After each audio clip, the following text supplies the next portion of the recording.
بسم الله الرحمن الرحيم الحمد لله رب العالمين والصلاة والسلام على سيدنا محمد وعلى آله وصحبه أجمعين. Assalamu alaikum wa rahmatullahi wa barakatuh. I hope everybody is doing well today. So again, I'm hoping people saw my notice where I said that I was going to start at 3 p.m. sharp. The time is a little bit tight today. We have to be finished maximum by 5 o'clock, and there's a lot of material to cover. So we'll just jump right into it, inshallah. So, last week we were talking about the importance of tawhid, or rather, we wrapped up why is tawhid important. So, can someone explain how does tawhid grant security in this life and in the after? Could be anything from what we discussed. Yes.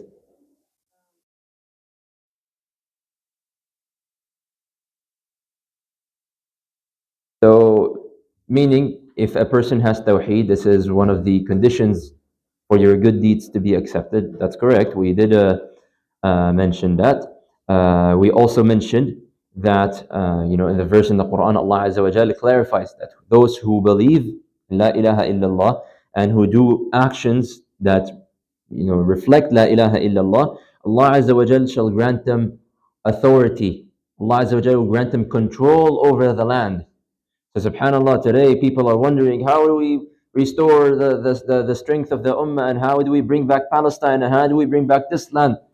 The answer is very clear in the Quran. And it's unfortunately people are not willing to accept this answer, and they're willing to go to other sources. They're willing to go to science. They're willing to go to governments and military powers and things like this. And they are neglecting La ilaha illallah. And as long as our ummah is neglecting La ilaha illallah and neglecting the actions of La ilaha illallah, then I promise you, we will never get Palestine, neither will we get any of the Muslim countries back. So this is the key for everything. La ilaha illallah. And then, of course, the actions after that. So Tawheed grants authority in the land. Tawheed, Allah Azza wa Jalla promises the people who believe in Tawheed and act upon it, Allah will grant them firmness in their iman, firmness in their faith, and Allah Azza wa Jal also will grant them happiness in this dunya and in the akhirah as well. And we'll emphasize a little bit more on that in today's lecture. How does Tawheed help a person on the day of judgment? Someone from the girls. Could be anything. Is a hand raised or no? Okay, we'll go in the front.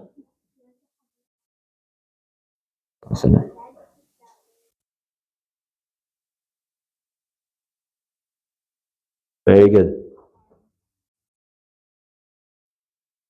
La ilaha illallah.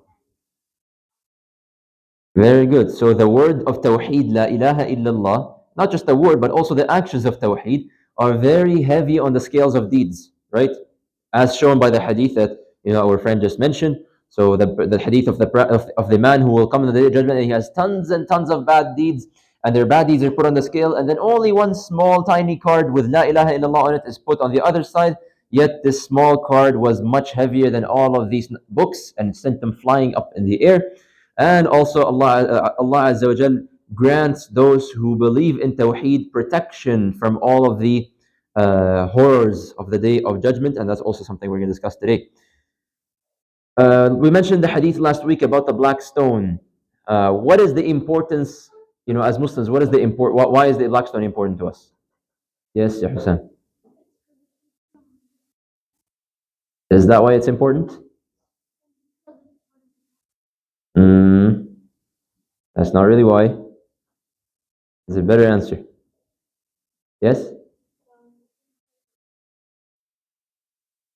Absolutely not.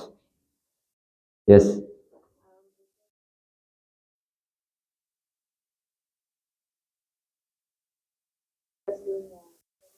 Jazakallah khairan. That's it. So for those of you who think that the black stone is going to wipe off all of your sins, and that the black stone is some magical stone that's going to bring you some great luck into your life or something crazy like this, the only reason we care about the black stone is because Prophet Muhammad ﷺ, whenever he used to do tawaf, he would kiss the black stone or he would touch the black stone. And so that's the only reason why we have any importance, why we give it any importance, because it is sunnah. Okay? And that's exactly what Umar al-Khattab said in the hadith we mentioned last week. He said, I know, he's like as if he's speaking in front of the people, as if he's talking to the black stone, and he's saying, I know you're just a stone. From Jannah, not from Jannah, wherever you're coming from, I don't care. You're just a stone. And were it not for the fact that Prophet Muhammad ﷺ, I saw him kissing you when he was making tawaf, I would not have kissed you. So he's making it very clear that we don't, what concerns us as Muslims is whatever the actions, the sunnah of Prophet Muhammad ﷺ, that is our biggest concern. That should be our biggest focus. If there is an act of worship that I don't understand the logic behind it, why did Allah command me to do it? What should I do? Yes? You should do it anyways. Very good. As a Muslim, that the definition of a Muslim is someone who submits to the commands of Allah. Muslims, Sahaba, and the righteous people have this attitude of sami'na wa ata'na. We hear and we obey. Whatever Allah tells us to do, we will do it. We're not going to start questioning why. Now, there's nothing wrong, by the way, for you to go and try and find out why is it, what's the wisdom behind a certain act of worship. Some things Allah Azza wa Jal did tell us why. Allah Azza wa Jal, for example, tells us the importance of prayer. And Prophet Muhammad ﷺ tells us the importance of prayer, the importance of fasting. Things like this, we understand. We at least have some reasoning behind, okay, this is why it's important. Okay, but going back to the hadith last week, kissing the black stone. What benefit is the kissing the black stone going to do? Why did Prophet Muhammad go and kiss the black stone? What's the point? I don't know. And I'm probably never going to find out, but I don't care. Because as long as Prophet Muhammad did it, this is enough for me. When Allah Azza wa Jal tells me you have to pray 5 prayers a day, I don't start questioning why is it 5, not 4? What's the significance behind the number 5? Why is Isha 4 rak'ahs and the Maghrib is 3 rak'ahs? And I start having these philosophical thoughts and arguments in my head. This is irrelevant. You're missing the point. Or when hijab is obligated in the Quran and it's telling you that you have to do this, and then we start questioning, why is this? But why is it that they don't have to do it and we have to do it? Why is this that this in this land we have to do this, and then most of the girls they don't wear it, and you start bringing up all of these lists of arguments and excuses. These arguments and excuses, they don't matter. They don't matter. What matters is, are you going to follow the command of Allah or not? That's what Allah Azza wa Jalla is going to question you about. And you can come up with 10 million excuses, but in front of Allah Azza wa Jalla, nobody's going to have an excuse. What are the conditions which permit for tayammum, which open the door for tayammum? Yes, Ya Husam? No. There's nothing to do with socks. Someone who was other than, I think there were other people than him last week, no? Yes, in the back?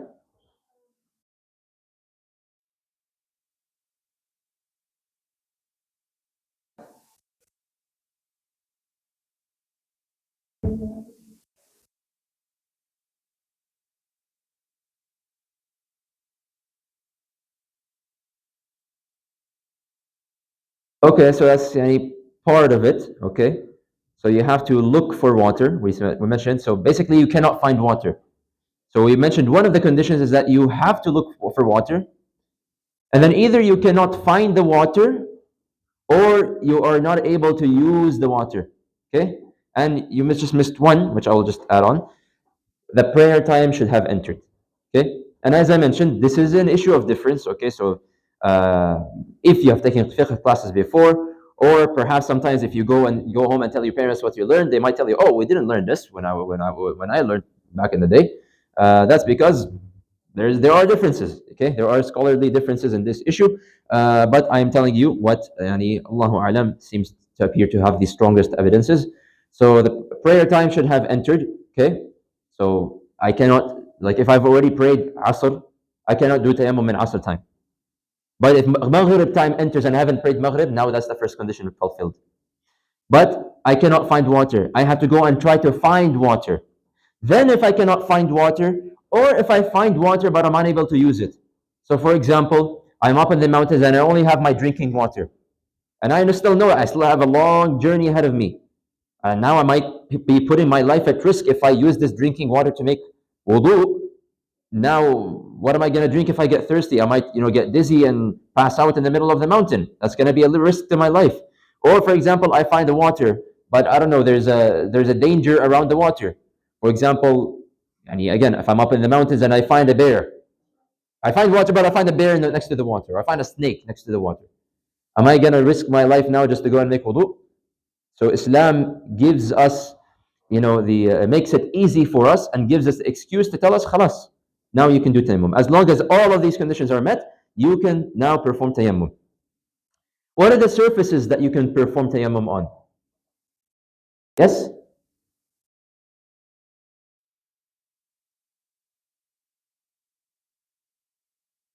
Very good. So the best thing you should do is to find pure earth. So it has to be pure. Okay, whatever surface it has to be pure, and it should be coming from the earth. So like dust, soil, or whatever, right? This is all, such that when you put your hands on it, you can see that there is dust on your hand. Okay. However, sometimes a person might find themselves in a location where they do not have access to these surfaces. So in that case, any other surface is also fine. Okay. So whether it is the rocks, whether it is the pebbles, whether it is the wall, whether it is the floor, whatever it is. Okay. So I should try to find pure earth. If I cannot find it, then Allah Azza wa Jal is the most merciful and the most forgiving. I just try to find whatever surface I have. Was there a question? Yeah. Yes, mud also works, but it has to be mud that's pure. It cannot be mixed with anything that has najas in it. Okay. What caused Hamza ibn Abd al-Muttalib to accept Islam after he unintentionally said he was a Muslim? Boys, you're alive today or what? We only have one guy who's, mashallah, been hogging all the candy for himself. Yes, go ahead. Very good. So we mentioned the story. I'm not going to re-mention it again. You can watch the recording from last week if you want to hear the story, just because we're short on time. He made a dua to Allah Azza wa Jal after he unintentionally blurted out that, oh, well, how dare you insult my nephew when I am upon his religion? He realized what he said. He made a dua to Allah, oh Allah, if this religion is true, then open my heart to it. And he went the next day to Prophet Muhammad. He told him, tell me about Islam, and he ended up accepting Islam. What about Umar al-Khattab? What caused him to enter Islam? Yes? Yeah.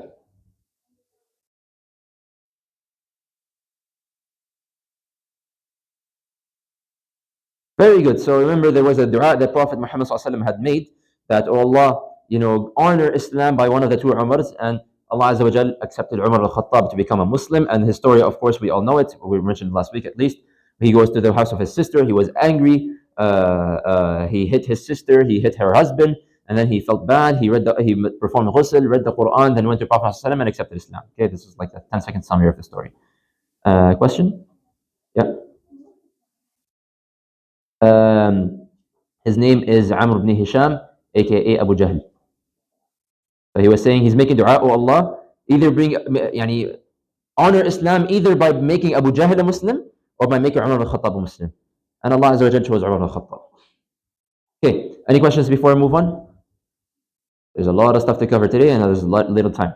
So let's just get started. So last week we spoke about, and last couple of weeks in fact, we spoke about the importance of Tawheed in the life of a Muslim. Today we're going to talk about what effect does Tawheed have in my life or even in my death as well. What is the impact of Tawheed on the Muslim? First of all, and some of these points should come out as, not strange since we kind of already mentioned some of them. One of the promises that Allah Azza wa Jal gives people who believe in Tawheed and act upon Tawheed, and again, I'll recap it for the millionth time. Tawheed is said with the tongue, believed in the heart, and reflected through my actions.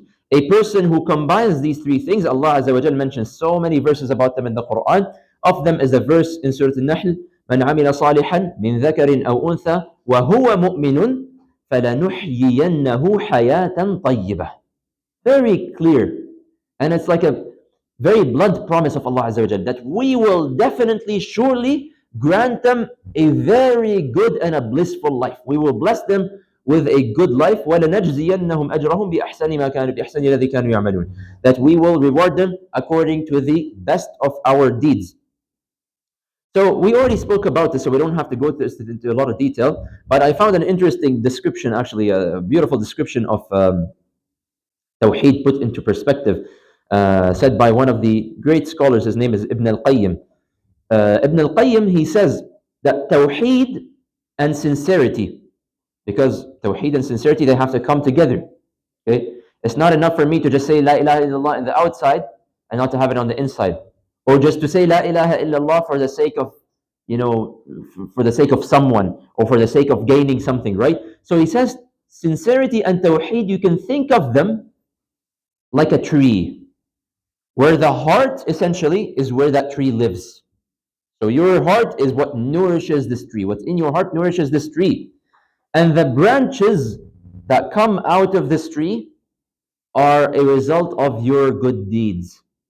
So your salah and your siyam and your Quran and your adhkar and all of these things, this helps grow the tree of Tawheed. Why? Because the person who does good deeds, this is the way that you strengthen your iman, and this is the way that you make Tawheed even more deeply rooted in your heart. And so, and a tree has fruits, and the fruits of this tree in this world are a happy life, a good life. So you will live a happy life. Now, by the way, when I say a happy life, don't think that this necessarily means that I'm gonna, oh khalas, if I believe in Tawheed, that means I'm gonna become a millionaire, I'm gonna have 5 different cars, I'm gonna have a big house, I'm gonna like live the best life ever. You might find people who are happy, but they are poor. They don't have a lot of material things that people have today. They don't have a lot of cars. They don't have the fancy houses. They don't have a lot of money. But you find them happy. You find them okay with what they are in, with whatever situation that they are in. They're always happy. They're always content. They're always saying Alhamdulillah. Regardless of how difficult their situation is, they always have this happiness in them. This happiness that these people have, you cannot buy with even $1 billion. And many of the multi-billionaires and multi-millionaires today who are non-Muslims would give this all away to have this peace that these people have in their hearts. But they will never get this peace because this is a hole in the heart. Think of it like a hole in the heart that can only ever be filled by La ilaha illallah. Okay? And so he says also, he continues on and he says the opposite as well, that shirk, associating partners with Allah, and lying and showing off and anything along these lines are also a tree that grows in the heart. But this is a tree that's not going to be like that tree, because that tree is going to continue growing based on this person's evil deeds and this person's disbelief, and the fruits will be stress, anxiety, fear, honestly, even mental illnesses and problems in this world. And this, subhanAllah, this is why you find people, like I said, you will find wealthy people whom, when you look at them on social media and on Instagram, and you might look at someone, you might think, oh, mashallah, this guy's a Ferrari, and he has, mashallah, maybe you know someone at school, you know that he comes from a very wealthy family, he's so spoiled, whatever he tells his parents, ask his parents for, they give him to him, no matter how expensive it is.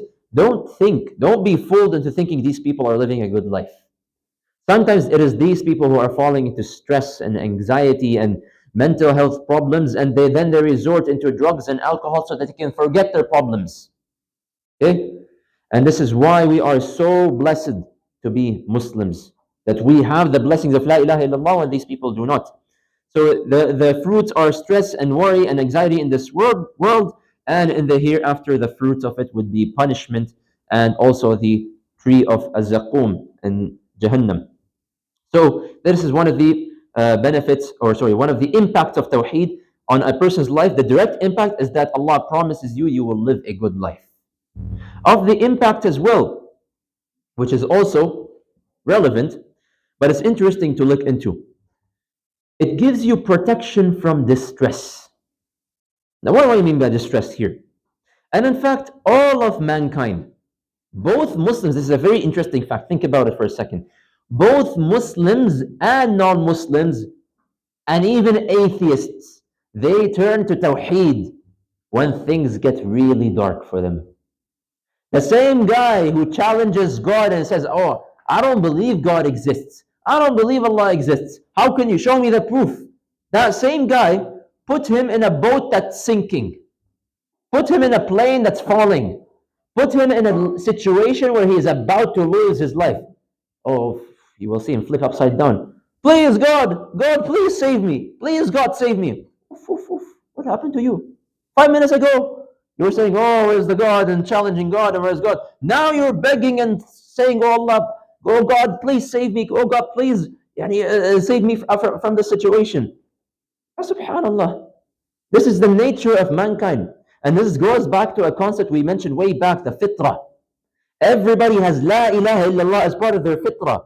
And so when people find themselves in situations of extreme panic and distress, guess what? They go back to their fitrah. And all of a sudden they're believing that there is a God that they can save them. And they are calling out to him and they're pleading and begging him. And this is something that Allah mentions in the Quran about Quraysh. The same Quraysh that would reject Prophet Muhammad and would harm him and humiliate him, and they would associate partners with Allah Azza wa Jal. Now, when you would put them in a boat, and that boat is now in a storm and whatnot. Quraysh used to hate the ocean, by the way. They didn't like to ride on boats. But whenever they found themselves in a boat and then a storm hits the sea, دَعَوُا اللَّهَ مُخْلِصِينَ لَهُ الدِّينَ. They are now praying to Allah with all sincerity. Now they're forgetting all of these idols, all of these partners they were associated with Allah. Now all of a sudden they disappeared. And now it's only Allah. They're begging Allah, "Oh Allah, please save us from this situation." But of course, what happens as soon as they are saved? They go back to what they were before. That's the issue. But this is the interesting fact that every human being, Muslim, non-Muslim, atheist, believer, disbeliever, they all turn back to Allah in times of distress. So as a result of them turning back to Allah, Allah might save the believer and the disbeliever in this world. So when these people, these disbelievers, they reach out to Allah and they call out to Him with sincerity, Allah might answer their call. And Allah might save them, but in this world. However, in the next world, they got nothing for them because they are missing La ilaha illallah. Whereas for the believers in Allah, Allah protects them both in this world and in the after. That's the big difference. You get a protection from the distress of this world and of the after. And the distress of the afterworld is much, much bigger than the distress of this world. When it is either eternal hellfire or eternal Jannah, that's the ultimate distress. But someone who has La ilaha illallah in their heart, that's what the words of Tawheed will come to save him in. And also, by the way, we get to learn this from the supplication of Prophet Yunus alayhi salam. Allah Azza wa Jal says in the Quran, وَذَنُّونِ إِذْ ذَهَبَ مُغَاضِبًا فَظَنَّ أَن لَّن نَّقْدِرَ عَلَيْهِ فَنَادَى فِي الظُّلُمَاتِ أَن لَّا إِلَهَ إِلَّا أَنْتَ سُبْحَانَكَ إِنِّي كُنتُ مِنَ الظَّالِمِينَ. We learn from Prophet Yunus alayhi salam in the Quran, Allah is quoting us the dua that Yunus alayhi salam made in the stomach and the belly of this whale. And he started repeating over and over, La ilaha illa anta subhanaka inni kuntu min al-zalimin. Why would he not just say Astaghfirullah? Astaghfirullah, Astaghfirullah, Astaghfirullah, and just repeating that? Because when you invoke Allah using the words of Tawheed, this is at another level. He is saying La ilaha illa ant for a reason. He is invoking Allah because he knows that Allah and only Allah has the ability to take him out of this situation. And so then he says, La ilaha illa ant, subhanaka inni kuntu min dhalimin. I wronged myself. And when he did this, then Allah saved him from the belly of the whale. And this is a dua that all of us should be memorizing and repeating whenever we find ourselves in stress. You find you have an exam and you're worried about it. You find that yourself in a difficult situation at school or with your parents or at home or whatever it is. You find yourself stressed out, you're anxious. La ilaha illa anta subhanaka inni kuntu min al-zalimin. The promise of Allah is that He will save you from this distress. So therefore, we learn from this that through Tawheed, we find our protection. We find our peace. This is where we seek refuge in. Whenever life corners us and we find that there is no other way that we can go, there is actually still one way they can go, and that is to raise our hands up to Allah. Whereas the person who does not have tawheed, who are they going to turn towards? That's why you will find today people who turn towards evil deeds and drugs and alcohol and addictions and things like this, because they have nothing to turn towards. Also, of the impacts of tawheed, it doesn't only benefit you in this dunya, and not just only in the dunya and in the akhirah. You have to realize that there is actually a life in the grave. When someone passes away and we pray janazah over them, it's not khalas, we just throw them under the hole in the floor and khalas, that's it for them. No, that's only the start for them. This dunya that you guys are living right now, that's only the beginning. You haven't actually really started. The dunya is going to be a small portion of your life. Think about it. The people who have been dead so far, right now, how many years did they live in their lives? 60, 70, 80, 100 years, something like this. How long have they been dead now? Thousands and thousands of years. So the fraction of the amount of time that you're going to be alive compared to when you will be dead is much bigger. You're going to be dead more than you're going to be alive. And this is not meant to scare you or to make you feel sad. It's reality. This is just the reality of existence, okay? So there will be a life in the grave. And when a person enters their grave, not the physical body, the soul of the person, when they go into the grave, into this world that is called the barzakh, it's like a barrier, it's like a waiting room. You enter this world of the barzakh. The first thing that a person will happen that will happen in the grave is something that is called the fitna of the grave. The fitna of the grave. What is the fitna of the grave? It is that there will be two angels. They're going to be very stern, and they're going to be very scary looking, and they're going to come to a person, every person without exception, and they're going to ask them three questions. Three questions that you will not be able to answer except with tawheed. Because at that point in time, it's not you thinking about the question and thinking about the answer and saying it out with your mouth. It's your iman speaking for itself. What are these three questions? Very simple. Who is your God? And what is your religion? And who is your prophet? If we ask anyone these three questions right now, it's the easiest questions in the world. Everybody can answer them. But when a person is in the grave, will they be able to answer? That depends on how you were, your status of tawheed, your status of iman and belief. Allah Azza wa Jal says, and this is one of the benefits and impacts of tawheed, يثبت الله الذين آمنوا, this is in the Quran, بالقول الثابت في الحياة الدنيا وفي الآخرة. That Allah grants steadfastness. He makes the believers steadfast with the firm word. What is the firm word? This is the word of tawheed. In this worldly life and in the after.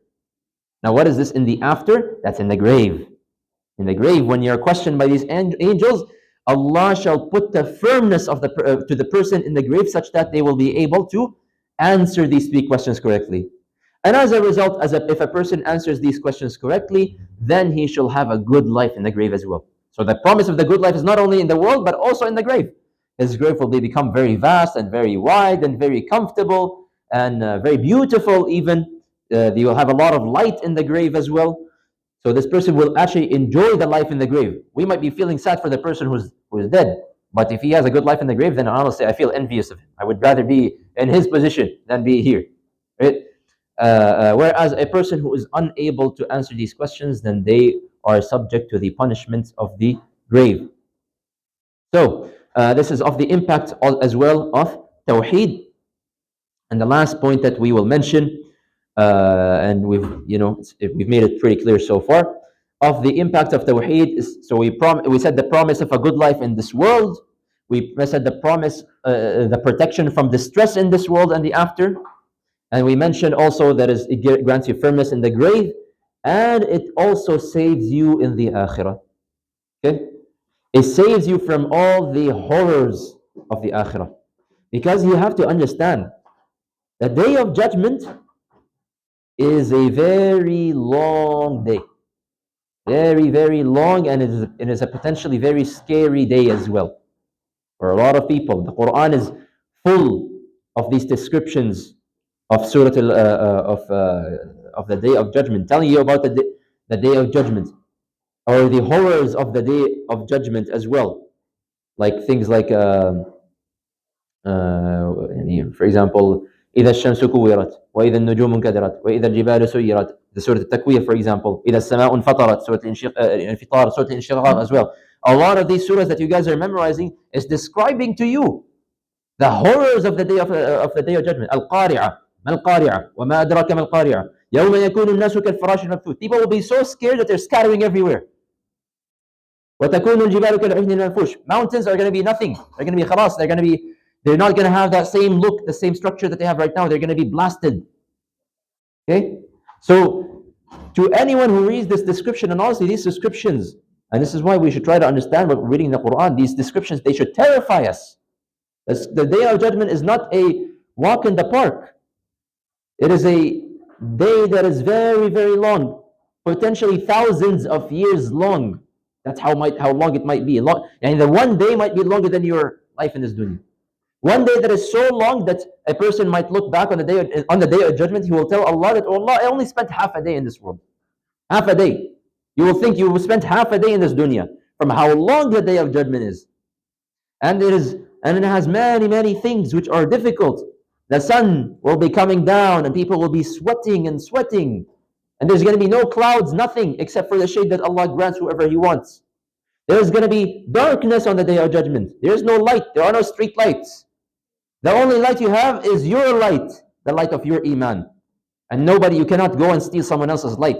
You have to use your own light and to figure out yourself. There's going to be the scales, good deeds and bad deeds. There's going to be the sirat. There's going to be the court, right? People are going to be coming. People are going to be taking hasanat and sayyat from one another, depending on how they treated each other in this world. So it's a very long day and there's a lot of scary things happening.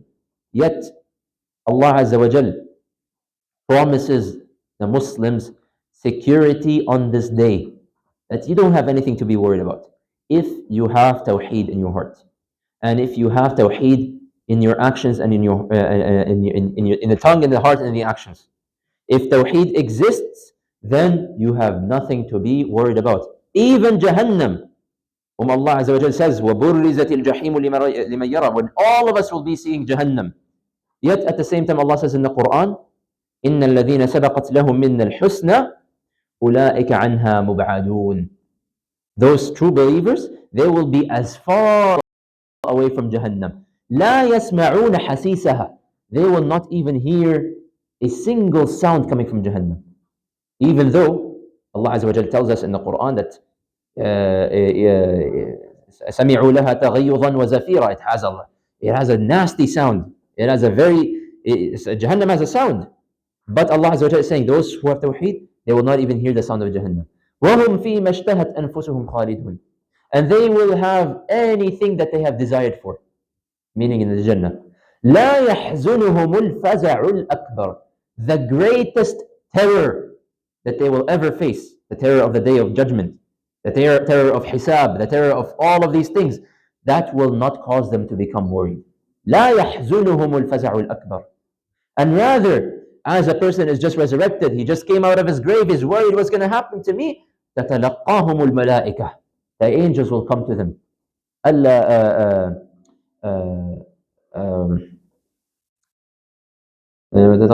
خوف عليكم تتلقاهم الملائكة. I just in my head. هذا يومكم الذي كنتم توعدون. Yes, sorry. Yeah. So the angels will then come to them and to give them the glad tidings. This is the day that you have been working your whole life towards. They're telling him, hey, don't be worried, you'll be fine. There's nothing for you to be scared for. You've worked your entire life for this. You believed in tawheed, and you remained steadfast in your whole life in preparation for this day. So today, you got nothing to worry about. So this is the promise of Allah for people who have tawheed. This is why La ilaha illallah is not just a word that we just utter like this. It's everything to us in our lives. It determines how we live our life. It determines how we're going to die. It determines what's going to happen to us after death. It determines also what's going to be the day of judgment like to me. It's going to determine everything for me, my destination, everything. So let us put in effort to maintain the words, maintain the belief of tawhid in our hearts, no matter how life becomes difficult upon you, no matter how things look very dim and difficult and stressful for you. Remember, as long as you have La ilaha illallah, you have everything. And a person who might look like they have everything, but they do not have La ilaha illallah, in fact, they have nothing. So we will discuss, inshallah, more about Tawheed next week. But are there any questions before I move on? No? Everything is clear? Okay. The hadith that I shared with you last week عن عبد الله بن عمر رضي الله عنهما أن رسول الله صلى الله عليه وسلم أدرك عمر بن الخطاب وهو يسير في ركب يحلف بأبيه. So one time, Abdullah ibn Umar, the son of Umar ibn al-Khattab رضي الله عنهما, he caught up with Umar ibn al-Khattab, he narrates to us that Prophet Muhammad sallallahu alaihi wasallam, one time he caught up with Umar ibn al-Khattab when they were basically traveling on their horses, and he heard and he heard him swearing by his father. Yani, the same way that we say, I swear by Allah, this he was saying, I swear by my father. So Prophet Muhammad ﷺ responds to this and he says, أَلَا إِنَّ اللَّهَ يَنْهَاكُمْ أَن تَحْلِفُوا بِآبَائِكُمْ. Allah forbids you to swear by your fathers. Whoever must swear, مَنْ كَانَ حَالِفًا فَلْيَحْلِفْ بِاللَّهِ. Whoever should swear, let them swear by Allah, أَوْ لِيَصْمُتْ, or let them just not swear at all. So before we continue to the hadith, anyone want to share something very quickly about the hadith that they may have researched and found and read some things about swearing by Allah or swearing by other things? Yes, Eva, do you have your hand raised? Yes, okay.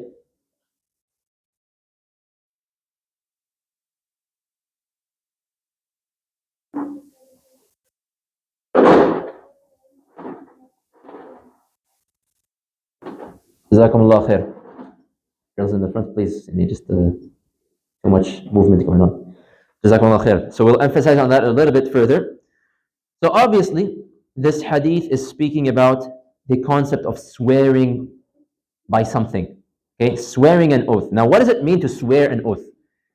Okay, usually when someone swears by something, they do this to emphasize that what they are saying is something true, or to just give an extra authenticity, extra credibility to what they're saying.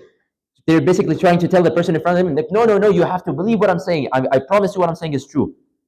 So, like, for example, let's say you were at your home and your parents were outside, and you find a broken cup on the floor, and then your mom came back and she looks at Muhammad, you broke the cup.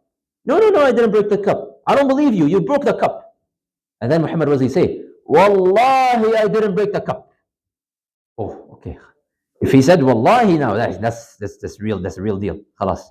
So swearing, this is what the reasoning behind swearing is. This is what the whole purpose of swearing is. Not swearing, of course, saying like bad words. Swearing by Allah. We're swearing by something. Okay. And it is also even found in Islamic, even in courts of law, whether it's Islamic or non-Muslim courts of law, they tell you to swear. Okay. Now, of course, in non-Muslims, they tell you to swear by other things. In Islamic courts of law, they tell you to swear by Allah that you're not going to speak anything except for the truth. So they're getting you to feel the pressure, okay, that this is a big deal, okay? However, that's not the only purpose of swearing. That thing that you are swearing by, you are also, through you swearing, you are now venerating it. So by you swearing, for example, by Allah, when you say Wallah, you are now honoring Allah. You're glorifying Allah. You're venerating Allah. And this is why someone who swears by other than Allah, this is haram. And this is in fact shirk. And this takes a person out of Islam. Why? Because if I swear by something other than Allah, then I am glorifying something other than Allah. And this is haram. If I glorify something other than Allah, that means I am putting it, I'm saying that this thing that I'm swearing by is equal to Allah or even greater. Astaghfirullah. And this is major shirk. This is a form of shirk. Okay? And this is why Prophet Muhammad ﷺ, there's a hadith, he says, if I found it, it's a Hasan hadith in a Tirmidhi, whoever swears by anything other than Allah has disbelieved or has associated the partner with Allah. Okay? So this is a very big deal. Now, most of us here, we don't swear by anything other than Allah. However, once again, we still find it in some cultures. Some people swear by the Prophet. And this is haram. You are not allowed to swear by the Prophet. You only swear by Allah. You're only allowed to say Wallah. As for Allah Azza wa Jal, He can swear by whatever He wants. Allah can say Wal Asr, Wal Layli, Idha Yaghsha, Wal Shamsi wa Duha. Allah can swear by the moon, by the sun, by the time, by anything. Because that's Allah Azza wa Jal, He can do whatever He wants. But what's this? But as for myself, I am not allowed to swear by anything other than Allah Azza wa Jal. Okay? Now, we're going to emphasize this a little bit further. Now, by the way, I know I picked a picture where a person has their hand on a book. Okay? However, if we look at the Sahaba and the early Muslims, we do not have this concept of putting your hand on a book and swearing. Okay? So some cultures also have this, or some places have this, where you put your hands on the Mus'haf, on the Quran, and you say, swear by Allah while with your hand on the Mus'haf. Okay? So scholars, they say different things about this. But first of all, they all agree this is not something that Prophet Muhammad ﷺ, nor the Sahaba did, nor the early Muslims did. It's just something that's, certain groups they brought in so that they can make people understand the significance of what they're about to do. Because some people, they might not mind saying, oh, wallahi, and they will just say whatever. But when they tell them, oh, put your hands on the Mus'haf, now they're like, oh, I'm scared, right? So, Allahu Alam. So this is not something that should be done, inshallah. So, we established that Muslims can only swear by Allah. So, what do we need to know about swearing by Allah? First of all, never use the name of Allah in vain. Okay? And a lot of us, unfortunately, we have this as a habit when we talk to our friends. Wallah, bro, this. Wallah, bro, this. Wallah, I heard this guy saying, no, wallah, ya akhi. Why are you saying wallah, wallah, wallah? Okay? You're using the name of Allah like nothing. So you try your best in your conversations. Don't use the name of Allah unless you have to. However, if someone swears by Allah in a normal conversation without them actually meaning to swear by Allah, then this does not count as swearing by Allah. So for example, if I'm just sitting with my friend and let's say I go out with my friends for food and I'm eating the food and I then tell my friend, this food is good, but wallah ya akhi, my mom cooks the best food ever in the world. Okay, does that mean that you're swearing by Allah that nobody in the whole world has better food than the food of your mom? Obviously, you don't mean that. It's just an expression like, wallah bro, actually, my mom cooks very good food. That's what you mean by this. So this kind of oath is fine. Or it's not. It should not be done. It should be avoided. But if you do it, then you don't need to worry. Okay? Allah Azza wa Jalla says in the Quran, لا يؤاخذكم الله باللغو في أيمانكم. That Allah does not take you into account for swearing by Allah in vain. Okay? Similarly, if someone does this out of ignorance, so if someone, if you truly, genuinely didn't know, and let's say, for example, you forgot that Monday is Thanksgiving, okay? And then your friend is going to be like, oh, what are you going to do on Monday? And you're like, well, I'm going to go to school. What do you mean going to school? Monday is off. And you're like, no, Monday is not off. Wallahi, there's school on Monday. And then you're swearing by Allah and saying that there's going to be a school on Monday. But you're not swearing this because you're lying, obviously, astaghfirullah. You're saying this because you genuinely thought and you believed that there was actually school on Monday. And then you later on realized that, oh, actually, I just saw in my calendar that Monday is a day off, right? So in that case also, swearing by Allah, yani you don't have to worry. Okay, even though you swore by Allah, you don't have to worry about doing anything because you genuinely didn't know. Okay, so try to avoid these kind of situations. But if you find yourselves in them, don't worry. So the ones that you should worry about are the oaths that you say for things that are in the future. Okay, so if you swear by Allah, okay, if you swear by Allah about something in the future, then you better take what you say very seriously. Okay, because now you're swearing by Allah and you're not allowed to go back on what you swear.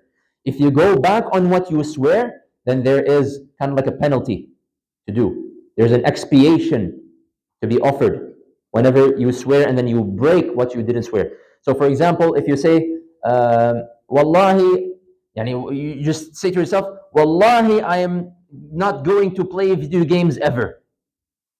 It's a very, you guys will never swear this in your life, huh? But let's say you did this, and then next week you open the video game and start playing it. This is a big deal, very big deal, and that should that should never ever be something that you do.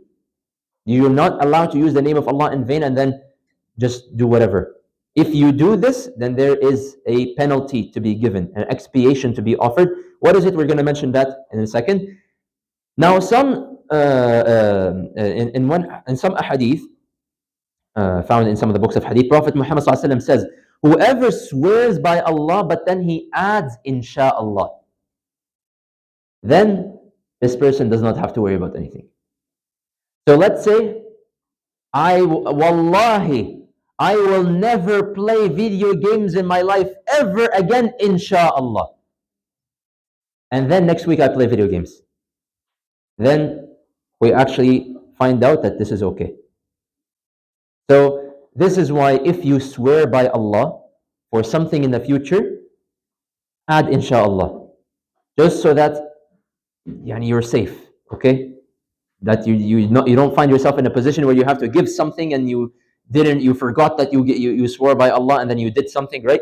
So you should try and add insha'Allah. If you add inshallah, then there is nothing that you need to give away. Does that make sense so far? You have a question?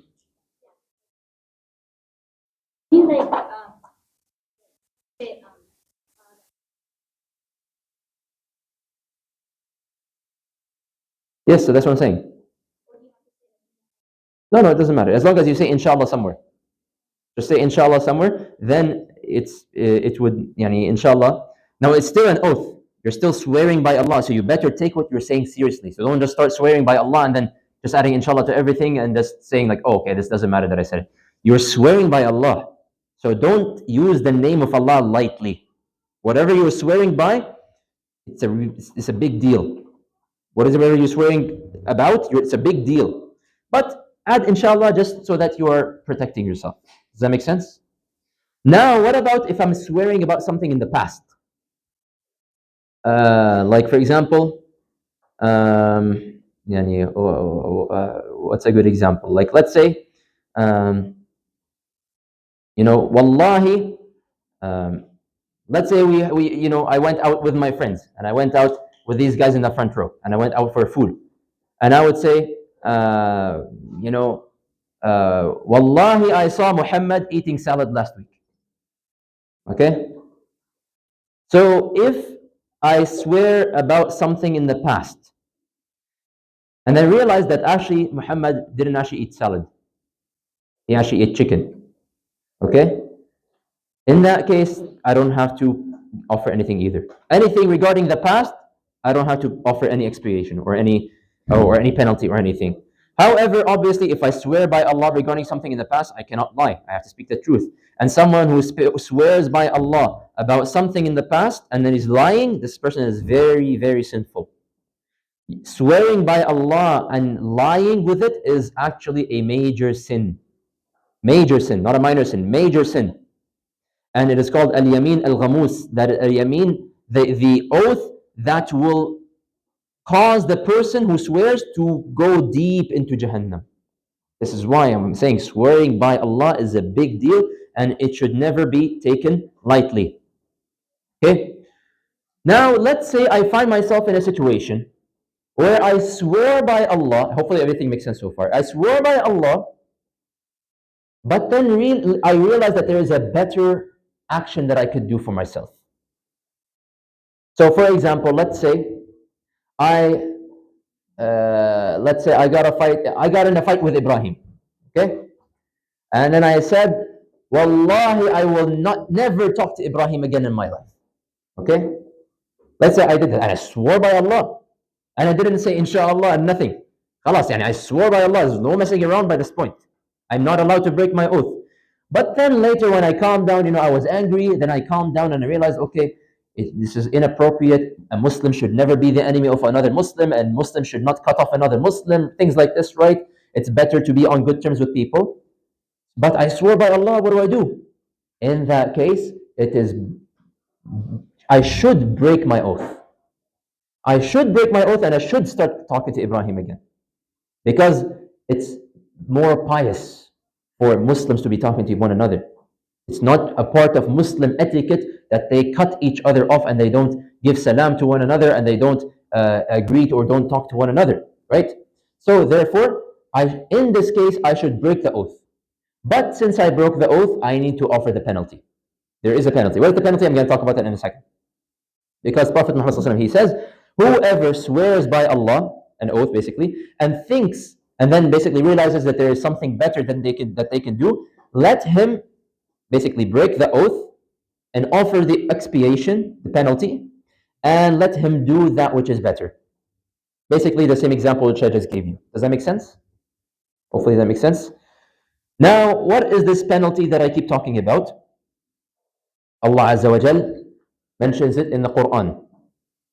لا يؤاخذكم الله باللغو في أيمانكم, verses Surah Ma'idah.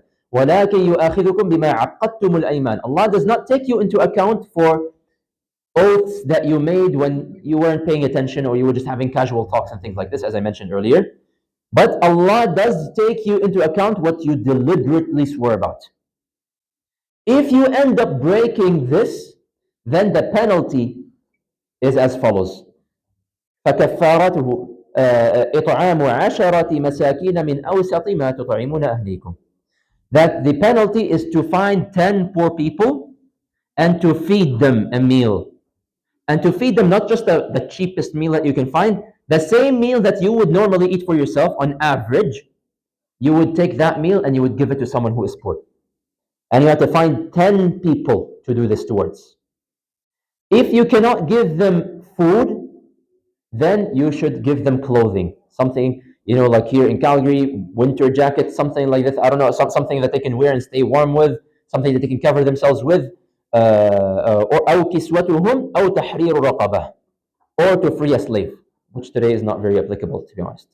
So the expectation is that I need to go and find poor people, okay, and I need to feed them, give them a meal, not just put my card on the donation box and be like, khalas, that's my donation, khalas, that's going to go to the fuqara. No, I need to actually find poor people and I need to actually give them food, okay? If I am unable to find poor people, or maybe I myself am too poor to give them food, or I cannot give them clothing for whatever reason, فَمَنْ لَمْ يَجِدْ فَصِيَّامُ ثَلَاثَةِ أَيَّامٍ. You have to fast 3 days, okay? ذَلِكَ كَفَّارَةُ أَيْمَانِكُمْ إِذَا حَلَفْتُمْ. This is the expiation of your oath if you swore to Allah. And this is why Allah says, وَاحْفَظُوا أَيْمَانَكُمْ. Therefore, be mindful of what you are swearing by Allah. So we have to be careful about this, because as I said, many of us, we just casually mention the name of Allah, we start swearing left and right. Okay? But be very careful. And if you swear by Allah about something, and you break it and you go against it, you have to do this, one of these steps. Otherwise, you are sinful. Okay? And then the hadith, and I will share with you, inshallah, for next week. I'll post it on the group chat as usual. But any questions about the hadith? Or about swearing by Allah? Clear? No questions? Okay. How does tawhid impact a person's life Yes? Very good. They're promised a good and a happy life. How does Tawheed help believers in times of distress? You guys don't know? Yes?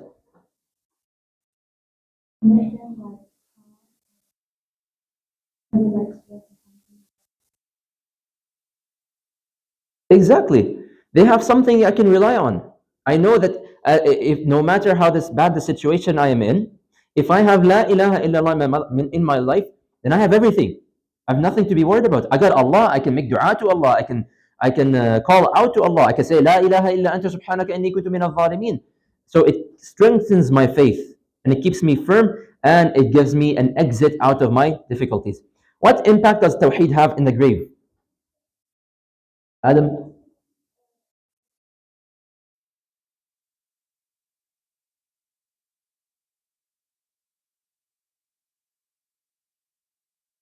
So it grants firmness to the person because we said there are angels who are going to question every one of us when we get in the grave. So it will grant us firmness if we have the word of Tawheed. What impact does Tawheed have in the hereafter, meaning in the Akhirah, day of judgment? Uh, Someone in the back had his hand raised? No? Nobody? Girls, yalla, I want to see some participation. Come on, it's not a difficult question. Yeah?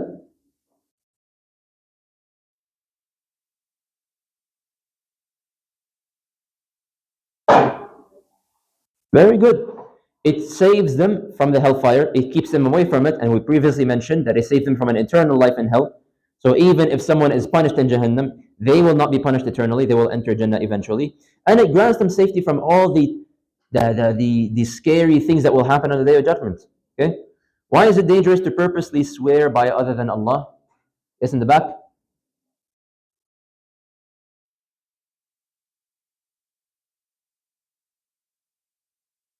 It, I couldn't hear you, Allah. Can you raise your voice, please? No, no, that's not what I'm talking about. Say by other than Allah. Yes? Yes, Blue Hoodie. Yes, you, Blue Hoodie, Blue Hoodie. Okay, Blue Hoodie, I said. That's because, okay, but answer anyways. Anyway, I'll let you answer later. Yes? What was your answer? Because it's shirk. Very good. It takes a person out of Islam. What should a person add in their oath if they don't want to pay a penalty? Yes? They should add inshallah. What should a person do if they swear an oath, but then they realize that there's something better that they can do? Now, Blue Hoodie, you want to answer? You forgot? Musab? Very good. Break the oath, offer the expiation, and do that which is better. What is the expiation for breaking an oath? Lean in the back.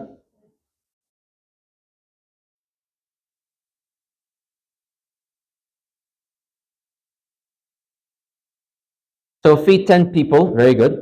Feed 10 people, or provide them clothing, or free a slave. So one of these three things, that should be number one. And then if you cannot do the top 3 points, then you fast 3 days if you are not able to do one of the first 3 points. But any of these is sufficient for you to, to basically the penalty for swearing an oath. Any questions before I move on? Everything's clear, inshallah? Okay. So let's continue where we left off in Tayammum. So in Tayammum, we spoke last week, we defined what is Tayammum. We spoke about the conditions. When am I allowed to do Tayammum? We said the prayer time should enter. We mentioned you should try to find water. And number 3, you cannot find water or you cannot use the water for whatever reason. So let's say I now meet all of these conditions. I meet all of these conditions. How do I actually go about performing tayammum? What are the obligations and what is the description of tayammum? The obligations of tayammum are very, very simple. Number 1, should not come out as a surprise, and the intention. إنما الأعمال بالنيات.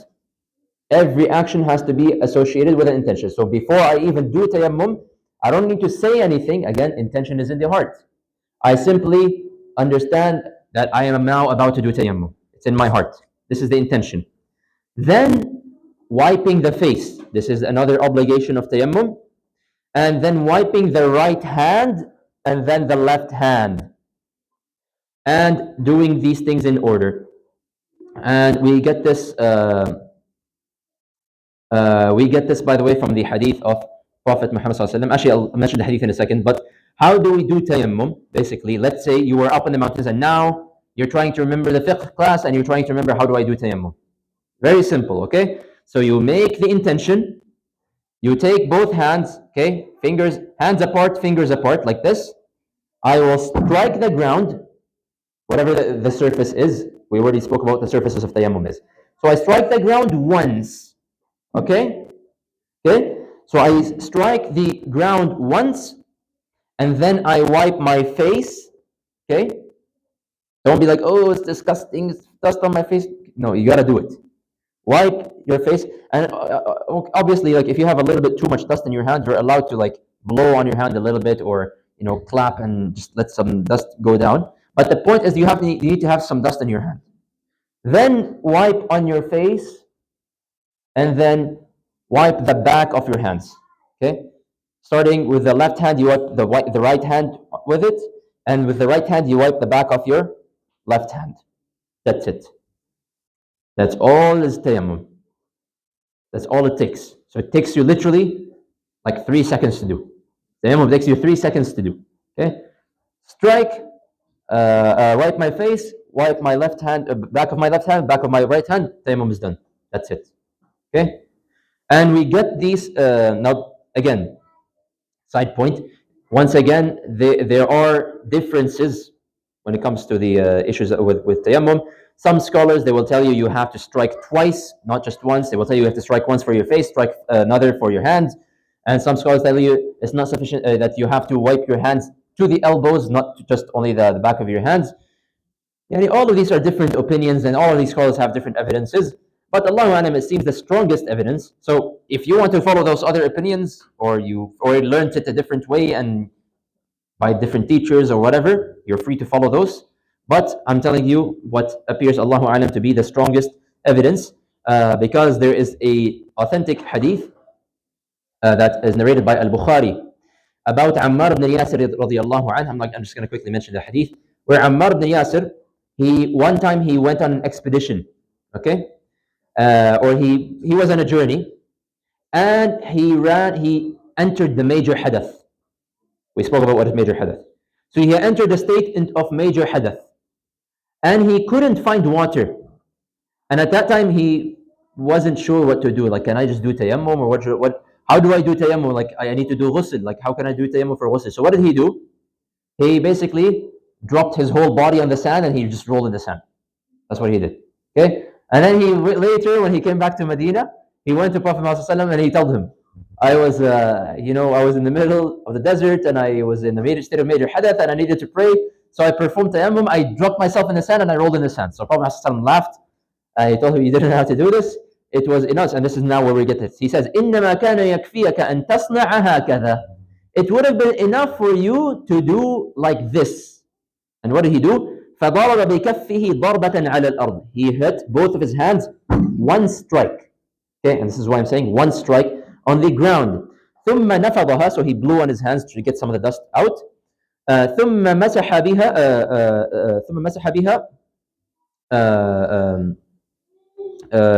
So he then wiped his face and then wiped his hands. Okay? And that's why we get the description of tayammum. Now, why do we do the face first and then the face first and then the hands first? Because Allah Azza wa Jal, when He mentions in the Quran tayammum, فَتَيَمُّمُ صَعِيدًا طَيِّبًا فَامْسَحُوا بِوُجُوهِكُمْ وَأَيْدِيكُمْ. So Allah mentions the face first and then the hands. And that's not a random order. The first face comes first and then the hands. Okay? So this is the description of tayammum. Very, very easy, very simple. Now let's say I performed tayammum like this. How long can I, or sorry, how long can I keep my tayammum? Or what breaks my tayammum? What invalidates my tayammum? Two things invalidate tayammum. Number one, anything that breaks your wudu also breaks your tayammum, naturally speaking, because the whole point of you doing tayammum is like an emergency wudu, right? It's not really correct to call it wudu. It's not a wudu, but it's an alternative to wudu because you're in an emergency state. So that means, logically speaking, anything that breaks the wudu, whether you went to the washroom, whether you went on a deep sleep, whatever happened to you, you have to perform tayammum again, or you have to renew your tahara, whether it's tayammum or wudu or whatever. So that breaks your tayammum. Or if you find water, this is very important. If I did tayammum and then I find water, I no longer have tahara. I need to go and use the water and do wudu or ghusl. Okay? Depending if I'm in a minor or major hadith. This is very important. Tayammum is only valid only if as soon as I find water and I can use it, then I must renew my tahara again using the water. Okay? However, and by the way, there's one thing that I wanted to mention. I think someone asked it last week. I just wanted to clarify it. And some people they get a little bit confused. Let's say I am about to miss my salah. Okay, I'm at home. Okay, I'm sitting at home, and then I realize, oh no, I'm about to miss Asr prayer. There's only 5 minutes left until Maghrib. If I go and make wudu, I'm not gonna have time to finish my to pray Asr time. By the time I go to the washroom and make wudu and I come out, it's gonna be Maghrib time already. I'm gonna miss my salah. Is it allowed for me in this case to perform tayammum and to go and pray because I am worried that I'm gonna miss my prayer? Very important.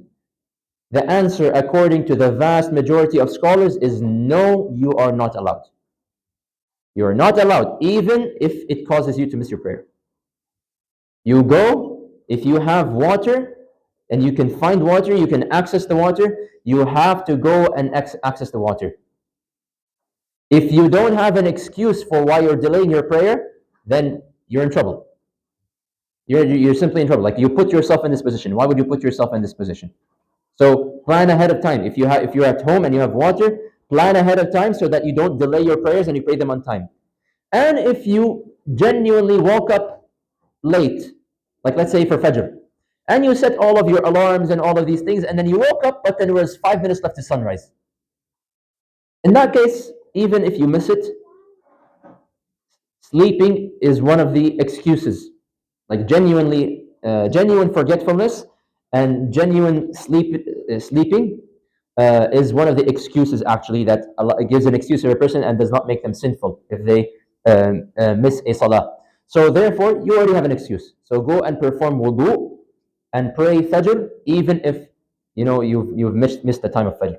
So basically, as long as you have access to water, you are never allowed to do tayammum and to pray it, even if you are worried that you're going to miss your salah. Clear?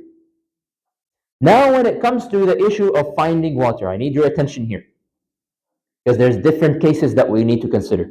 And I try to just write them down in a simple form. So the first case, let's say I need to pray, and I fulfill all of the conditions of tayammum, but then right before I start praying, I perform tayammum and everything, and I'm about to start my prayer, but then right before I start, I found water. Maybe I was in the middle of the mountain and I thought I didn't have any water, and I did tayammum and I was about to start praying, and then my friend shows up out of nowhere with a cooler and it has like 100 bottles of water. And he's like, "Yalla, bro, let's go and make wudu." So in this case, you should not pray until you perform wudu. Tayammum is invalid. Khalas. Why? Because you found water. Therefore, I cannot pray with tayammum. I need to perform my wudu and then I can pray. Make sense? This one should be the easy one to understand. Okay? Case number 2. What if the same situation, okay? I'm just going to use the same situation over and over again. I'm in the mountain. I don't have water. I perform tayammum. I looked for water and I couldn't find water. And I wanted to pray, so I performed tayammum, and then I prayed. After I said Salaam alaikum rahmatullah, Assalamu alaikum rahmatullah, a few minutes later, my friend shows up with a cooler filled with water. Okay? What do I do in this case? Do I have to restart my prayer, or can I just khalas move on and say that I prayed? The more correct opinion, Allahu Alam, is that you do not have to repeat your salah. So, if you could not find water and you performed tayammum and you completed your prayer, and then later after you finished the prayer you found the water, you do not have to repeat your prayer. And we get this from the hadith of Prophet Muhammad sallallahu alaihi wasallam. Basically, I'm just going to paraphrase it. It's found in Sunan of Abu Dawood. There were two men who were traveling with one another in the desert. They couldn't find water, so they performed tayammum and they prayed. Then they walked a little bit further and then they found water. So they said, what should we do? Should we repeat it or not repeat it? One of them said, no, I'm not going to repeat it. The other said, no, I found water. I'm going to make wudu. I'm going to repeat it. So one of them continued without praying again. The other made wudu and repeated the prayer. So they went to Prophet Muhammad and they told him this is what happened. So the Prophet he told the man who did not repeat the prayer, he said, you have done the sunnah. So he's telling him, you asabta sunnah, that you have performed the sunnah. So that is correct. You're the more correct one. But he told the other person, as for you, you have double reward because you prayed twice. So from this we get to see that this is not wrong and this is not wrong. But the more correct opinion is that you do not have to repeat the prayer again. Make sense? Now, what if the same situation, again, I'm in the mountain, I couldn't find water, I meet the conditions of tayammum, I performed the tayammum, and then I began my salah. Okay, and let's say I am praying, I don't know, Asr. And Asr is in four rak'ahs. I'm in my fourth rak'ah. And as I am praying, my friend shows up with a cooler full of water. So now I'm still in the middle of my prayer. And I found water. In this case, I have to break my prayer. And I have to do my wudu again and restart my prayer all over again. Okay? So if I find water before praying or during praying, I have to break my tayammum. My tayammum is no longer valid. I have to break my salah and I have to redo my wudu. Because Prophet Muhammad he says that if a person finds water, let him fear Allah and let him make this water touch his skin. Okay? And this is a person finding water. So they should let the water touch their skin. And because at the end of the day, the whole point of tayammum, it's an alternative to water. So now you have the original, which is the water. So you should not be doing tayammum. Make sense so far? You have a question? I'll take questions in a second. Okay. There are two more cases we need to discuss. So hold your questions. I know this is it might be a little bit confusing, but just bear with me. What if now, once again, same scenario. I'm in the mountain and I know it's prayer time and I cannot find water. However, I know that if I wait, if I just continue down the mountain, I will be able to catch the prayer at the end of its time. So in that case, what should I do? Should I pray the prayer on time, or should I delay the prayer to the end of its time and perform wudu and pray? It is, in this case, a person should delay. Okay? A person should delay the prayer to the end of its time. Okay? So for example, let's say I'm in the mountain, I need to pray Dhuhr. And I know Dhuhr Adhan just came in. And I'm with my friends, I'm hiking up in the mountain. I couldn't find water. I have the condition. I meet the conditions of tayammum. However, I know that I'm on the way down from the mountain, and just 1 hour later, if I just wait 1 hour later, I will be back in the parking, and there's a washroom that I can use to make wudu. In that case, I should, for myself, and I should tell my friends also, let's wait till we go down the mountain and use the washroom, and then we can make wudu, and then we can pray dhuhr.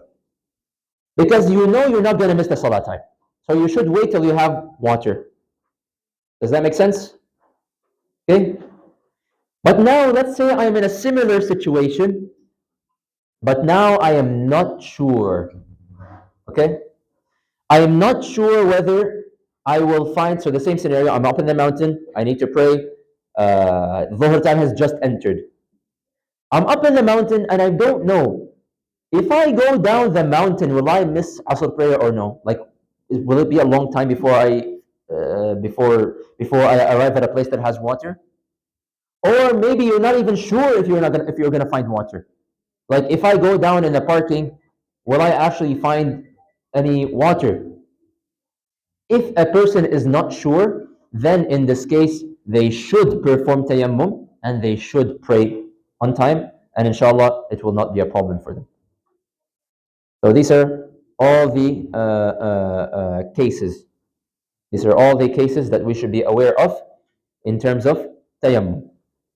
So I know this was a lot probably to absorb. So any questions? Yes.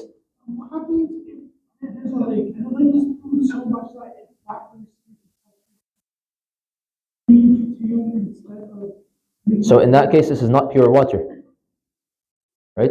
So remember in the unit we spoke about what is pure.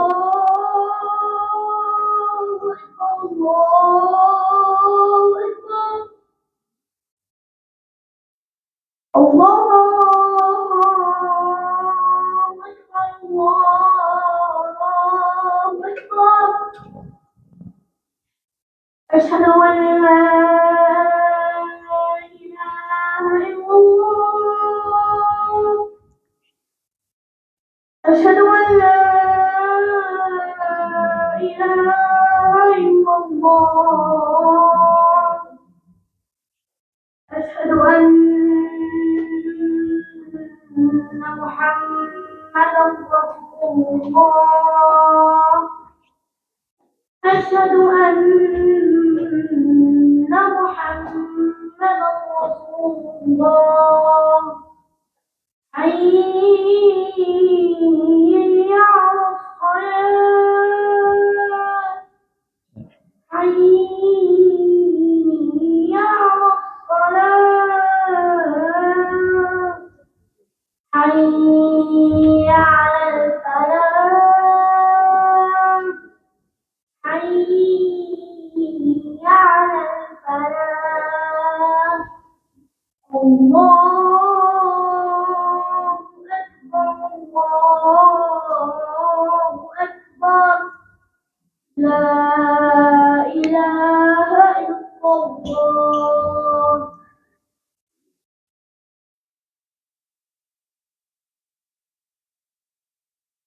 So remember, just to answer your question, remember that you're looking for pure water to use. And what is pure water? We mentioned that in the earlier units. So you can revisit the previous lectures. It should be pure water that I can call tahur water that I should be using for my wudu. If I cannot find this kind of water, then I should perform tayammum. Okay?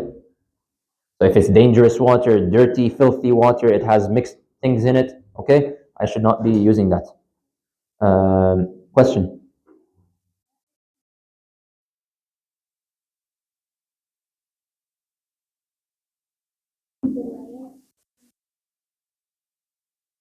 So this is what I'm saying. If you are worried that you're going to miss your prayer.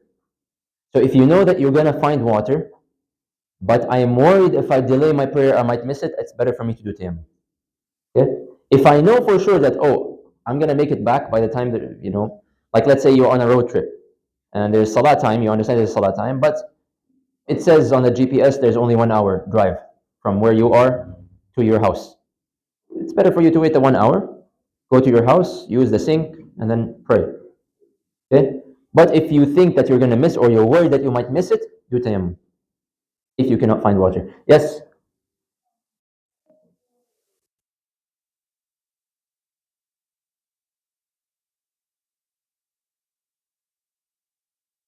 Using the snow?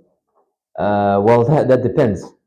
Do you have some sort of mechanism to melt the snow and to make it into water and then use that water to perform wudu? because I should, because otherwise you should we don't have to. Okay, and especially if there's snow, then this indicates this is a freezing weather. Okay, so it's like -10, -20. So you're not gonna now start taking snow and putting it on your bare skin and wiping it all over and trying to use the heat of your skin to melt the snow and to get the water out of it. Uh, just do tayammum. Question? Yes, in the back. Sorry. So, like I said, if it's well, first of all, for a number of reasons. Number one, snow is not water. No, it's not water. Water is liquid. Snow is solid. If I have some way for me to melt the snow and to make water out of it, then sure. Okay, then that's not a problem. But if I'm in the middle of a mountain and I don't have anything and there's only freezing snow next to me, then first of all, it's going to be harmful for myself to even put snow on my skin. That's now exposing myself to danger because it's freezing weather, and now I'm going to put snow all over my body and what on my feet and on my head and on my face, and like that's unthinkable. It's going to be dangerous for you to do. If you are able to find water, use the water. If you are not able to get water or find it, just do tayammum. Make life easy for yourself. Uh, Questions? Okay, let's move on with the seerah, inshallah. Um, Last week we spoke about the Islam of Hamza ibn Abdul Muttalib as well as Umar ibn Khattab radiallahu anhuma. So it appears that after this took place, Quraysh felt threatened because now the Muslims are growing stronger and stronger, and they're becoming bigger in numbers as well. So the Quraysh realized that we have to do something about this. And especially since Abu Talib was giving protection to Prophet Muhammad ﷺ, and even the Banu Hashim, the entire Banu Hashim, for the most part, they had agreed to protect Prophet Muhammad ﷺ from any harm. So the goal of Quraysh is that they want to kill Prophet Muhammad ﷺ, but now this is becoming difficult for them. So they had a private gathering without the Banu Hashim. And they discussed, what should we do about the situation? Eventually they came with a solution. Let us boycott the Banu Hashim. What does boycott the Banu Hashim mean? It means to completely cut them off. It means that nobody from Quraysh would marry anyone from Banu Hashim. And nobody from Quraysh would buy anything from Banu Hashim or sell anything to Banu Hashim. And by the way, notice I'm saying here Banu Hashim, not just Muslims. They've gone so far now that they are doing this boycott on both Muslims and the non-Muslims of Banu Hashim, just out of pure hate for Prophet Muhammad ﷺ and the Muslims. So they said, we're not going to trade or buy or sell anything to Banu Hashim. We're not even going to talk to them or sit with them or go to their houses or do anything with them at all. It's they're completely cutting them off. And so this basically pushed the Banu Hashim, faced with this kind of situation. Banu Hashim realized that there's no place for us here in Mecca. So literally all of Banu Hashim left Mecca. An entire sub-tribe, think about this. Quraysh is a big tribe, but it has different sub-tribes. Banu Hashim is a big sub-tribe. The entire sub-tribe of Banu Hashim left Mecca. And they went to a nearby valley called the Valleys of Abu Talib, the Shi'b Abu Talib, and that's where they stayed. And during this time, they experienced one of the most difficult times in their lives throughout this duration of the boycott. Quraysh also, in order for them to establish this boycott, when they got together, they brought like a document, like not a paper, but like whatever, something that they can write on. And all of them agreed basically to sign this document, and they wrote on this document that we are all agreeing that we will completely basically cut off the Banu Hashim until they agree to hand over Prophet Muhammad sallallahu alaihi wasallam so that we can kill him. So that's their goal. They want to kill him. And so they all agreed on this, and they took this piece of document and they opened the door of the Kaaba and they hid the document inside the Kaaba. Because nobody can just walk in and out of the Kaaba. They need the keys. So only someone who has the keys can enter the Kaaba. And so they stored this document inside the Kaaba where nobody can go in. Throughout these 3 years, the Muslims faced the most, or the Banu Hashim faced one of the most severe times in their whole lives. Because now, if nobody is going to buy or sell to them, how are they going to live? How are they going to eat? How are they going to make money? So they quickly went into a period of starvation. And the entire Banu Hashim was starving. Men, women, children. There are even narrations and reports that from the people of Mecca, they would say, at night, we would hear the cries of the women and the children because of how hungry they were, because they didn't have any food. And anytime someone came to Mecca to sell things and to sell food, Quraysh would go quickly and buy everything from this person so that they can sell nothing to the Banu Hashim. And even if the Banu Hashim got to them first and came to buy some food, the Quraysh would come and they would offer more money. So if some guy was selling something for $5, Quraysh would come and say, we'll offer you double. We'll pay you $10, pay you $15. But don't sell to them, sell to us. And so the person, he's a businessman at the end of the day. So he would not sell to the Banu Hashim and he would sell to the Quraysh. And the Quraysh would not give any food to the Banu Hashim. And so the Banu Hashim would resort to whatever. And subhanAllah, when a person is facing starvation, trust me, they will do anything to live. They will eat anything that is around them. So they started to eating things like leaves, like the thick shrubs of the desert, whatever they can find to eat, skins of animals. There's nothing else you can. And trust me, when someone, and may Allah and protect us from ever facing this kind of starvation, but when someone is starving, they are willing to do anything to live. And it got so bad to the point where some people from the Quraysh started to feel bad for them. And some people, they tried to smuggle some food in secret. So some people, like for example, the nephew of Khadija radiallahu anha, we are told that one time he tried to smuggle grain and wheat to the Banu Hashim. And sometimes they would succeed in smuggling, and sometimes they would be caught. Abu Jahl would catch them and he would not allow them to go. Like you say, where do you think you're going? And over the years, this continued to happen. And this lasted for 3 years, from the 7th year of the da'wah to the 10th year of the da'wah. Not the hijrah, the da'wah. So the 10th year of the da'wah. So for 3 years, the Muslims and the Banu Hashim suffered. How did this all eventually end? Well, several things seems to have taken place. First of all, whoever is playing videos on their phone, please take them outside, not here, because I can hear everything that you're listening to. Anyways, how did the boycott end? It appears, first of all, that the opinion of Quraysh, some of the people, their opinions began changing in Quraysh.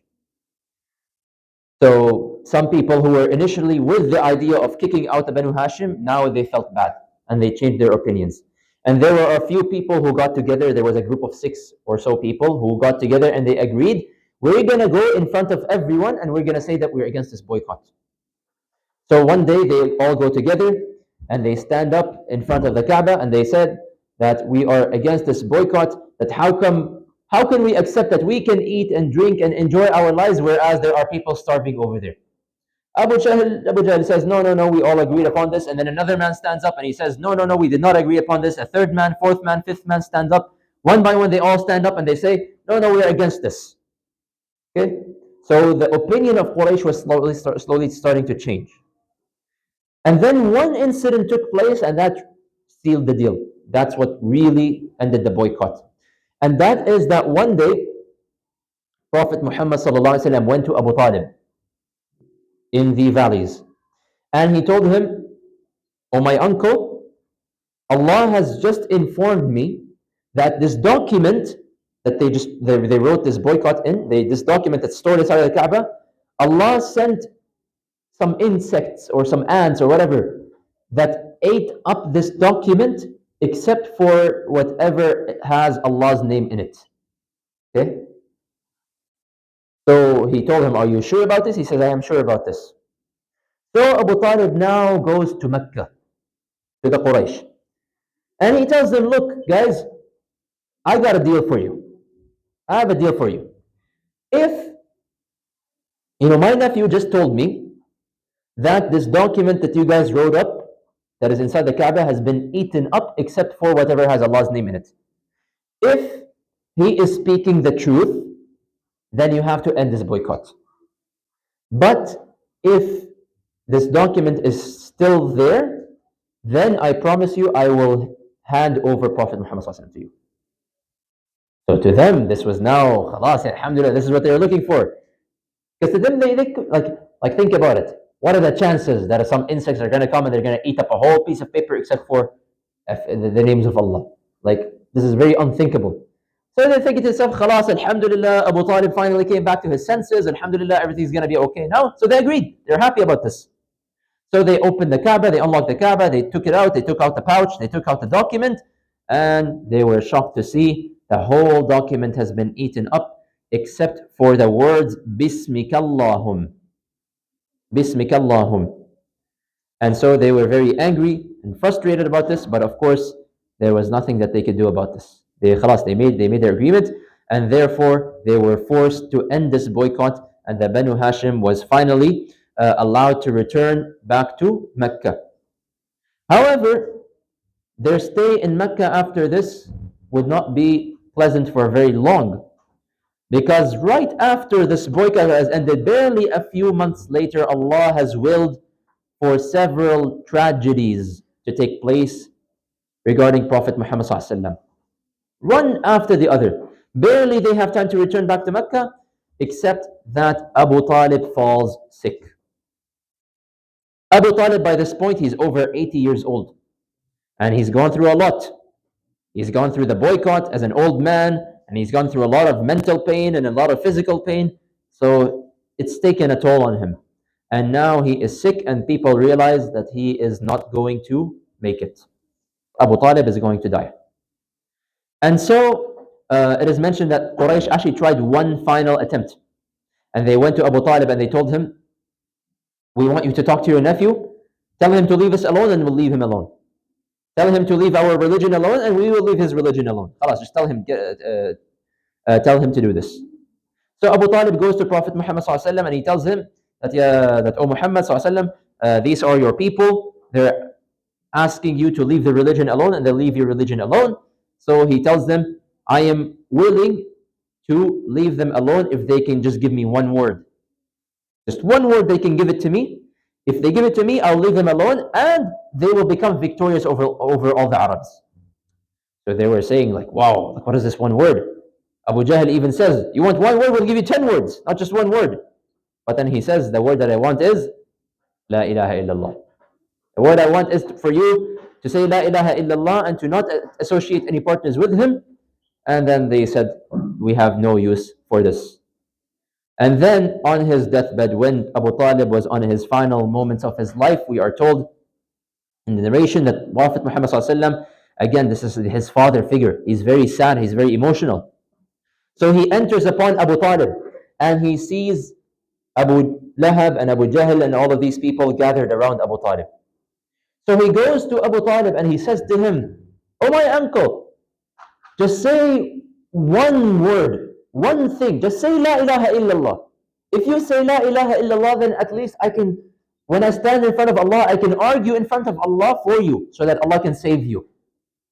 Just say this one kalima, La ilaha illallah." And Abu Talib, of course, he's seen a lot of things as well. He knows that this man is not a normal person. He's seen a lot of miracles. He literally saw that the document has been eaten up except for Bismika Allahum. That is a miracle in itself. Abu Talib has seen a lot of things. But when Abu Jahl and the others, they saw this they immediately responded, "Oh Abu Talib, are you going to leave the religion of Abdul Muttalib?" And at this, Abu Talib could not leave his religion. That was the only thing that was stopping Abu Talib from believing. Just because I am the son of Abdul Muttalib. And so Abu Talib passed away without saying La ilaha illallah. But even despite this, Prophet ﷺ, he said, I am going to ask Allah to forgive you unless Allah stops me from doing so. And then Allah Azza wa Jal revealed the verse in the Quran saying, it is not allowed for a prophet and the believers to make istighfar for non-Muslims when they are people of Jahannam. Meaning, Allah is telling Prophet ﷺ, you're not allowed to ask Allah to forgive Abu Talib. Because Abu Talib is of those people of Jahannam. Subhanallah. Even though Abu Talib did so much to protect Prophet Muhammad ﷺ, even though he loved him so much, he stood by him. But at the end of the day, no matter how good, this is the whole point we've been mentioning in the Aqeedah, no matter how good of a person you might be, without La ilaha illallah, you have nothing waiting for you in the Akhirah. And in one time, Abu Talib's brother, Al Abbas, he goes up to Prophet Muhammad, this is many, many years later, and he told him, look, Abu Talib did so much for you, he protected you, he took care of you. Did you give him anything back? Like, did you benefit him with anything? So Prophet Muhammad told him, yes, I did. Because were it not for me, Abu Talib would have been in the deepest depths of Jahannam. But because of me, Abu Talib has been taken to the edges of Jahannam. So the least punished person in Jahannam is Abu Talib. But subhanAllah, even the least punished person, what is his punishment? He will be wearing sandals made out of the rocks of Jahannam that are so hot that would cause the blood in his brain to boil.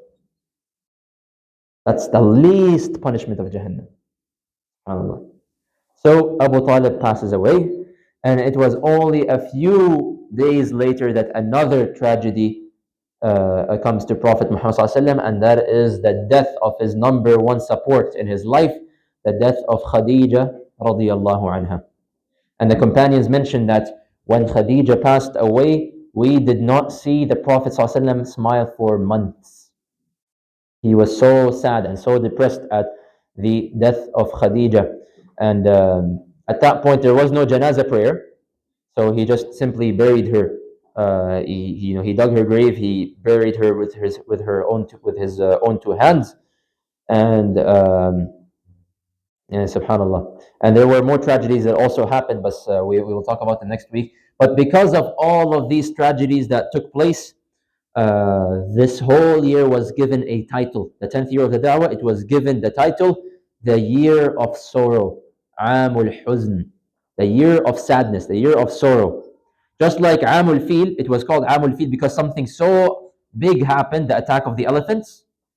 The year of sorrow was a very big deal because this was a year that was very difficult for Prophet Muhammad ﷺ because of the losses that he had faced. But we will continue this inshallah next week. Are there any questions about anything? Okay, let's quickly go through the questions.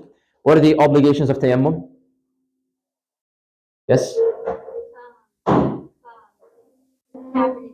Intention?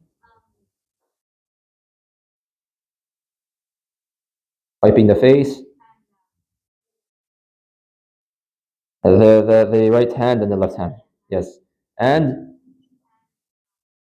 last one? Doing them in order. Jazakallah khair. So intention, wiping the face, right, wiping the hands, and then doing them in order. What invalidates tayammum? Yes? Yep. Anything that invalidates wudu or when water becomes available. So let's say a person wakes up for Fajr 5 minutes before sunrise. Now they're worried they're going to miss Fajr. So they perform tayammum and they pray. Is this correct? Why or why not? Yes. Actually, you answered like 10 million questions already. Let me go to someone else. Say in the back.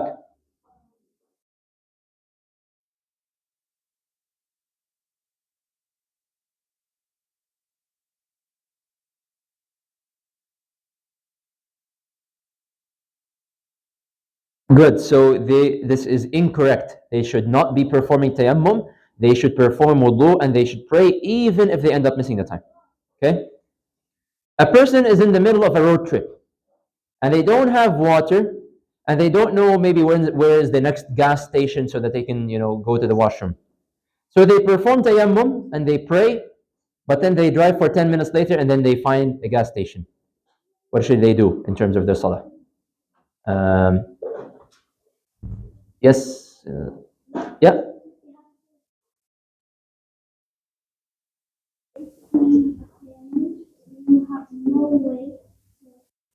Okay, so the tayammum is not valid, but is the prayer valid? Yes. The prayer is valid. The prayer is valid, but the tayammum is broken because he found water. Right? Make sense? How did Quraysh boycott the Banu Hashim? Uh, yes, blue hoodie. They did not give them any food. They did not allow anyone to marry. They did not buy or sell anything, right? Or they did not even socialize with them. Well, how did the Banu Hashim survive during the boycott? What were some of the things that they did? Yes, Eva, you want to answer?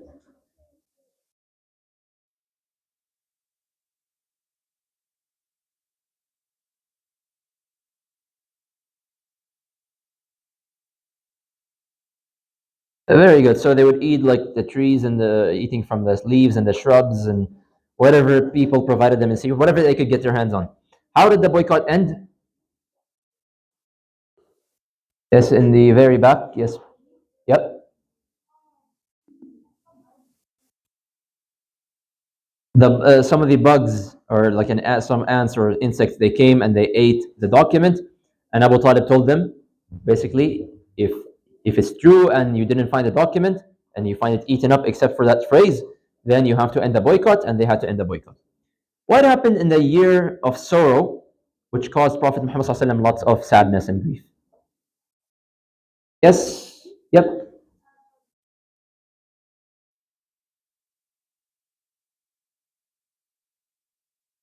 His wife died, and who else?